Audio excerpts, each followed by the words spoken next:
প্রিয় ওসমান হাদি, তোমাকে আমরা বিদায় দিতে আসি নাই এখানে। তুমি আমাদের বুকের ভেতরে আছো এবং চিরদিন বাংলাদেশ যতদিন আছে তুমি সকল বাংলাদেশির বুকের মধ্যে থাকবে। এটা কেউ সরাতে পারবে না। আমরা আজকে তোমাকে প্রিয় হাদি বিদায় দিতে আসিনি। আমরা তোমার কাছে আমরা ওয়াদা করতে এসেছি। তুমি যা বলে গেছো সেটা যেন আমরা পূরণ করতে পারি, সেই ওয়াদা করার জন্য আমরা একত্র হয়েছি।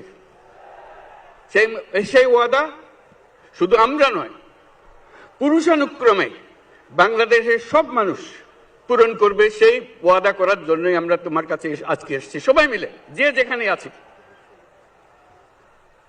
আমরা তোমার যে মানব প্রেম, তোমার যে ভঙ্গি, মানুষের সঙ্গে উঠা বসা, তোমার যে রাজনৈতিক দৃষ্টিভঙ্গি, সবাই প্রশংসা করছে। সেটা আমরা মনে প্রাণে গ্রহণ করছি, যে এটা যেন আমাদের মনে সব সময় জাগ্রত থাকে, আমরা সেটা অনুসরণ করতে পারি।